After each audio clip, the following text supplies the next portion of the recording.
to this video guys. Unang-una sa lahat, kung bago lang kayo nakapadaan sa aking YouTube channel, please support naman po mga idol. Like and share, subscribe my YouTube channel, click the notification bell para lagi kayong updated sa mga ina-upload kong video. So mga idol, ito po ngayon yung gagawin natin. Mag-uling tayo ng bao ng niyog. Ito po mga idol yung uulingin natin na bao ng mga niyog idol. Ito po siya idol. So ito po siya lahat mga idol. Ang bao ng mga niyog nating uulingin. Ayan po. Yung kinupra natin nung una. Oh, yung 2024 na kinupra natin. Ito po yung uulingin natin ngayon. Gagawin natin itong uling mga idol, ang bao ng niyog. So napakaputik pa rin dito sa amin idol. Ayan po. Bahay namin. Ayan po. At ang putik talaga idol oh. At saka yung gawa ng ito yun po ang lalagyan ng paggawa ng uling pag sa bao ng mga bao. Yan po idol oh. So at saka may pang ano na tayo, panghaling. Ayan. Yung ano ng niyog. Yung lukay. So ito magsimula na tayo mga idol sa pag ano ng apoy natin para ano yung apoy para sumiga yung apoy idol. Ganyan yung gagawin kung ano yung dahon ng niyog. Tinatawag to sa amin dito lukay. Ewan ko sa Tagalog idol kung ano yung tawag nito. Ito po idol. Ananin natin para pag sumiga siya ano na siya idol. So ngayon isimputan natin ito para makasiga. So ayan idol oh, nakaapoy na. Kailangan na natin ilagay dun sa ilalim sa drum.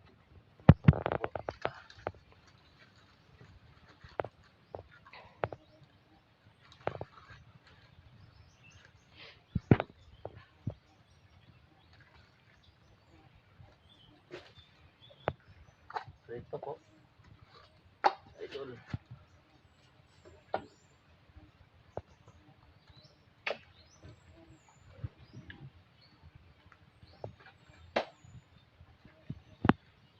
So may apoy na dol. Yung isa pa idol, halingan pa yan.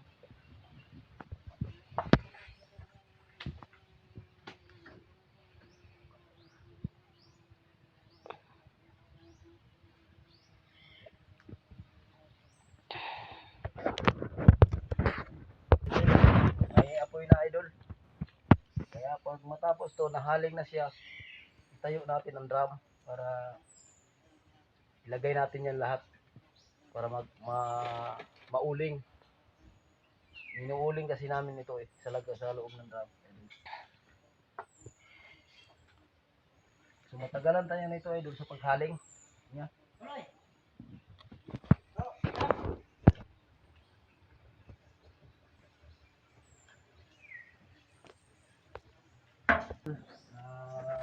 Haling na po. So ayan idol, nahaling na po yung yung mga bao ng niyog ating uulingin ngayon. Kasi gawin natin itong uling, yung bao ng niyog idol. Para panggatong sa mga binta natin sa may mga maliliit na tindahan. Natin ibibinta to idol. Yan. Tapos ngayon lipat tayo sa kabila. May isa pang drum na wala pa nahalingan. Idol oh. So malakas ng apoy idol. Lumakas ng apoy. Langay. Ulit tayo na. Mabigat.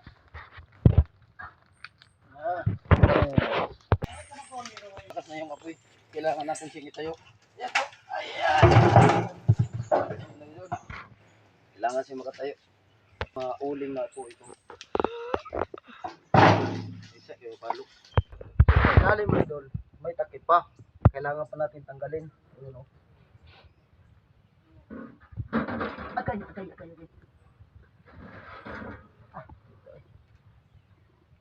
Samad. Si.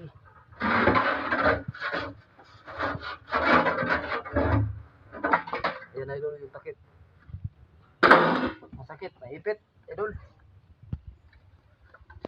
Naglaga-laga na naman sa kabila. So, lagyan natin yung bao sa loob para mahaling. Para maging uling po, idol. Maghaling tayo, idol. Ayan, ganyanin natin. Tapos, lagyan natin ng ng niyog. Yung dahon. Ayan, ito po. Idol. Ayan, idol. Lakas ng apoy. Idol. Ayan. Lakas talaga ng apoy, idol.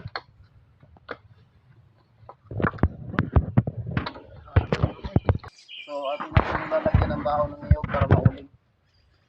So, pupunuin natin, idol, ito. Ngayon, ilagay natin yung hindi basa, yung uga, yung tuyo. Tuyong-tuyo talaga para mabilis siyang naapoy-apoy na siya. Kailangan natin lagyan, pero pipiliin muna natin yung baong tuyo, wag yung basa.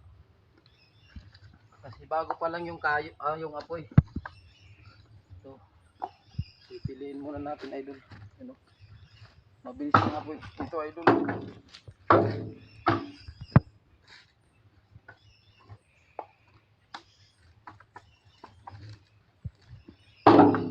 Ito.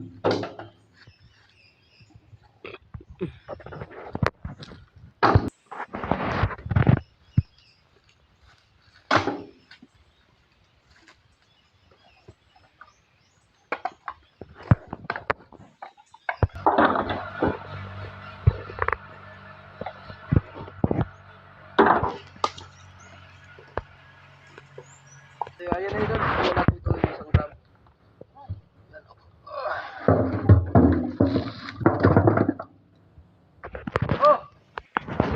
Puno na yung 1 gram natin ng bao ng niyog. Ng mga bao.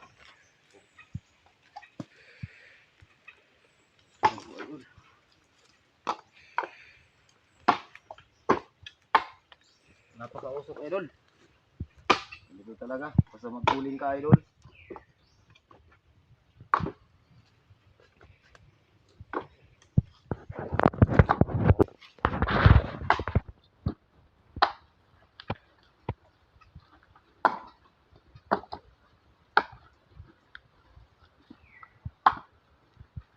Pwede na yung basa.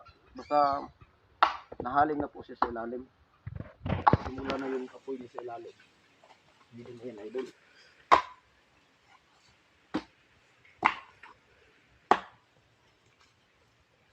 Yan po. Ano talaga, idol?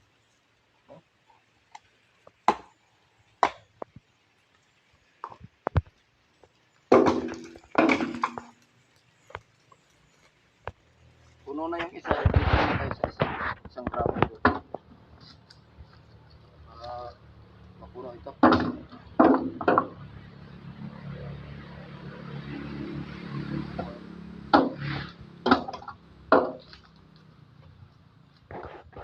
Bao po ito. Yung inuuling natin, idol, bao po.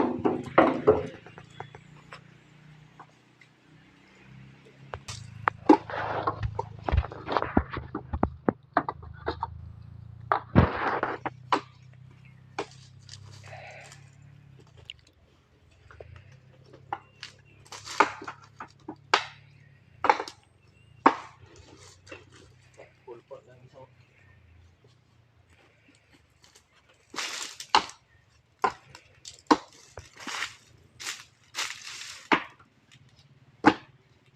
Sige, naging anahan doon magabi. So, ayan, idol, malapit na tayong matapos. Ayan po. Kitang-kita niyo na po yung uling niya. Ayan po, idol. Yun po, Yan po idol, yung mga uling yan. Ngayon matapos na to, atin na po itong papatayin ng apoy na to para po yung mga uling niya hindi siya maging abo. Ito na lang po yung naiwan mga idol. Maliit na lang po siya. So pagpatayin natin yun na apoy, lalagyan natin ng takip. Ayan po yung mga takip idol. Yan po ang ilalagay natin mga takip.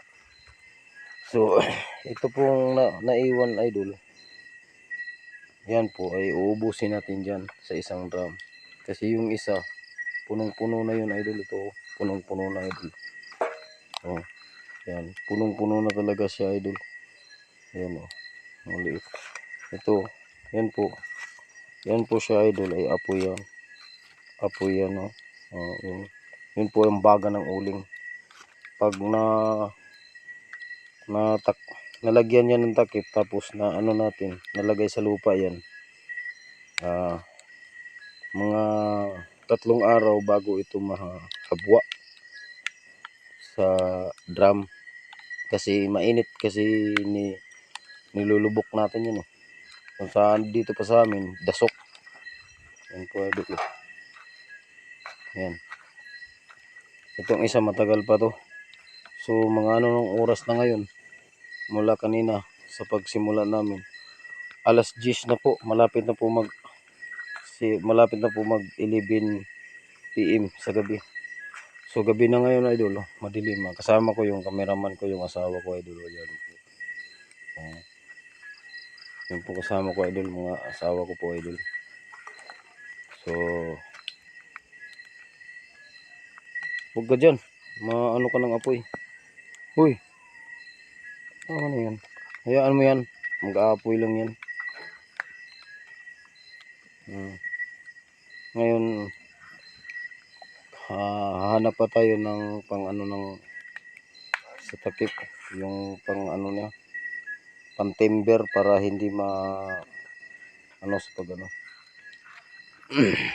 so yan po idol. So madilim ang gabi ngayon dito idol. Yan po yung nilulutuan natin ng kopra idol. Ayan po.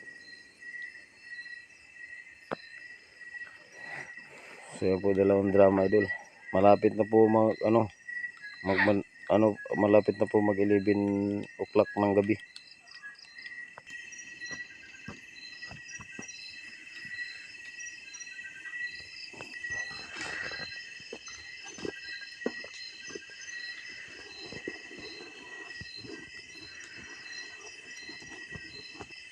Kasi pag naubos yan ng mga bao ng niyog dyan, mga bao, ating siyang papatayin na. So hindi natin lagyan ng tubig para hindi lumasa yung uling ng bao. Anuhin lang natin yan, lalagyan natin ng takip. So manood lang kayo, makikita nyo yan mga idol.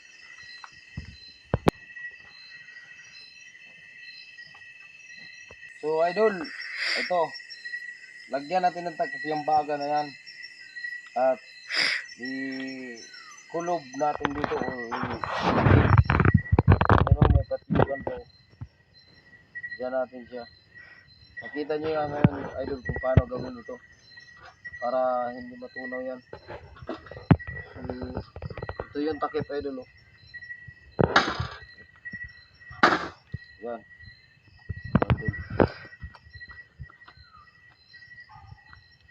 So ito po idol, kailangan ganyan.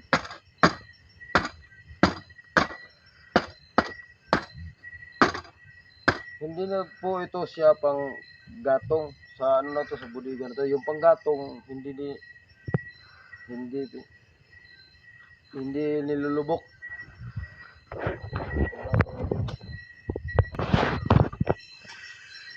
Putulin natin muna dito. Masyadong mataas.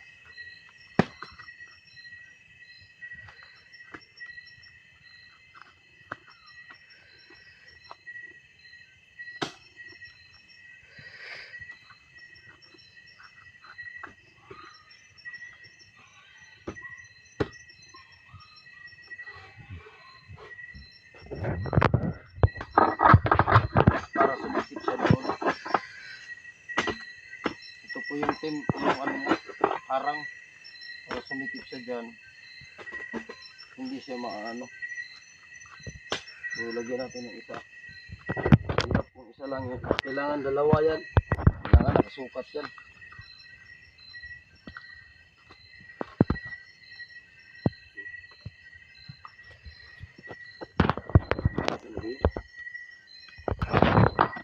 Hindi ka ano mo ko. Hindi kali siguro.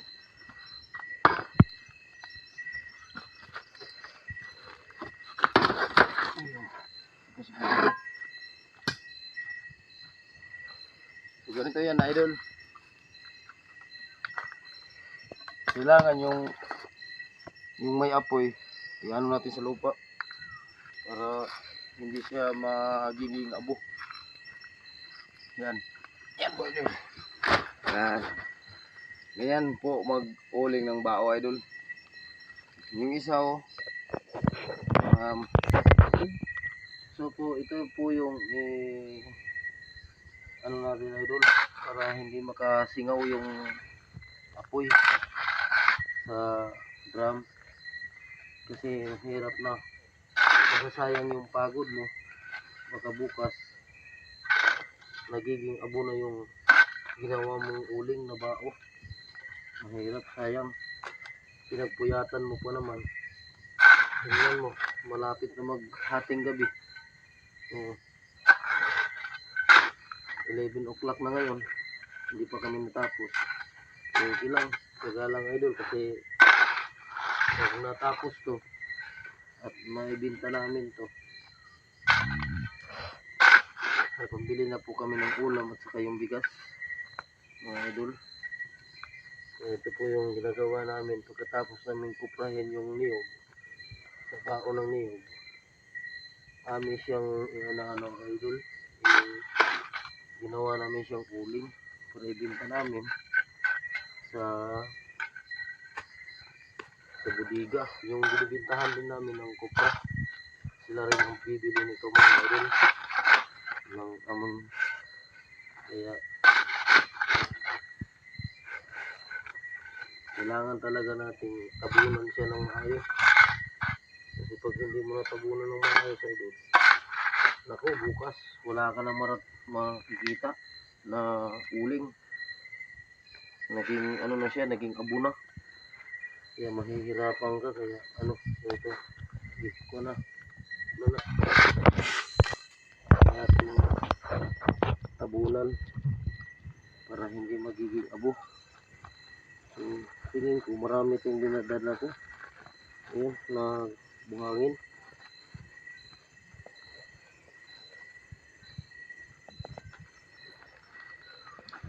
Abutan talaga ng gabi, idol. Baga adiha okay na ako. Baga adiha. Ikot ka. Bumabay ko na.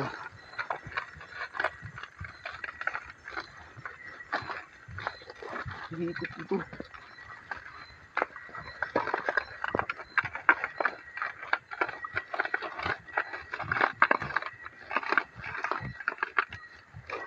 So, dito hanapin natin yung may butas.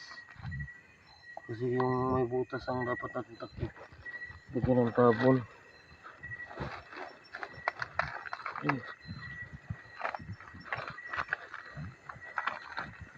Mauna ka nga dito. Ang hira. Yan ka.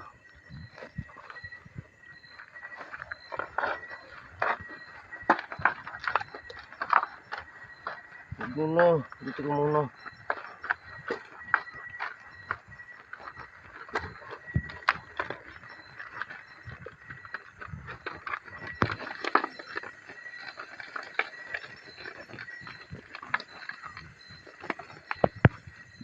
So, ayan po, idol. Oh.